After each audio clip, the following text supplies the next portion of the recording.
Chascañahui, en quechua ojos de lucero, era la hija menor de una pareja quechua que vivía en una comunidad andina en la actual provincia de Salta.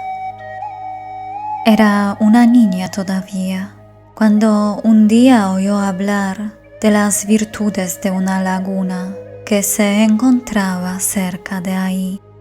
Según la leyenda, la doncella que se bañara en sus aguas encontraría el marido soñado.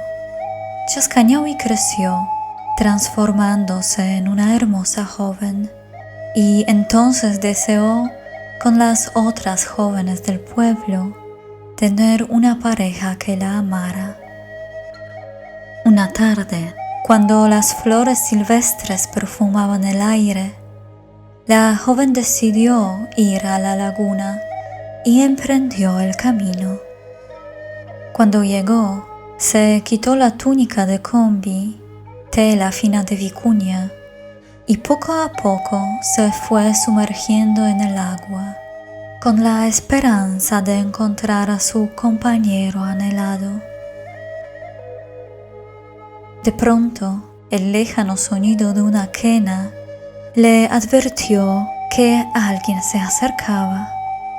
Salió de la laguna, se puso su túnica ciñéndola a su cintura con una faja de vivos colores, calzó sus pies con hojotas de cuero, arregló su pelo y lo adornó con flores silvestres.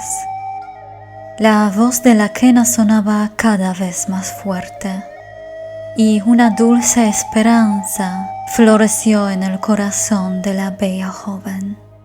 Se sentó sobre una piedra cerca de la orilla y esperó.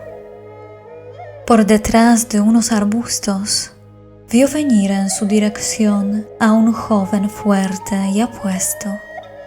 Tocaba la quena de una manera muy particular. Su música llegaba a los oídos de Chascañahui como un suave canto de amor.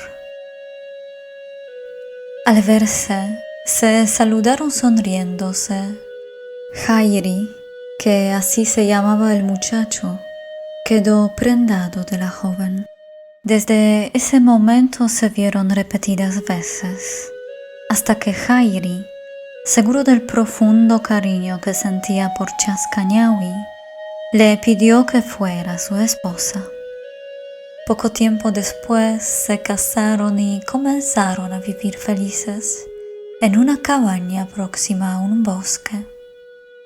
Un día el sol se ocultaba detrás de los cerros y regresaban los dos de una visita a la laguna.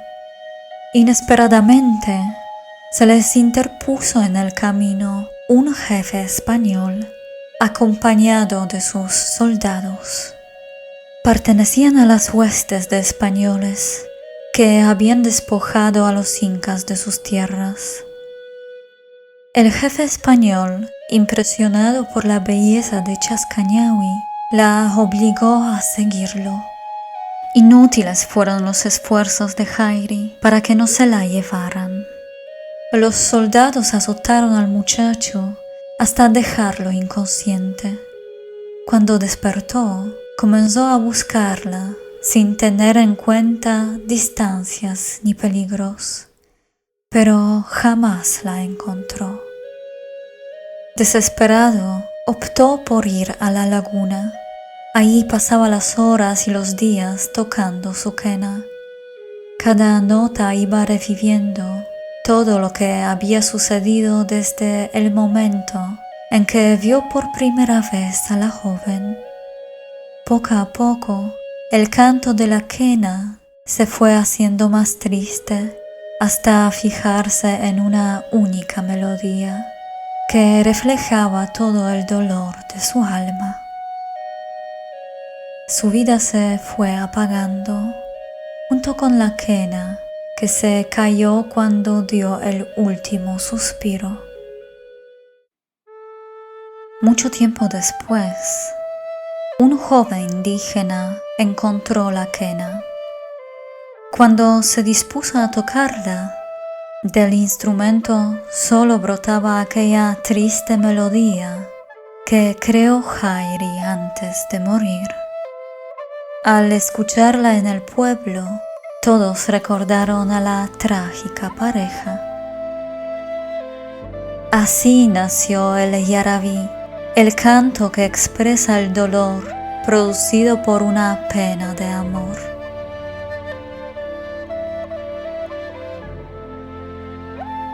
Este estilo musical corre en la sangre andina. Es como un riachuelo que riega las tierras desde Otavalo hasta las pampas argentinas.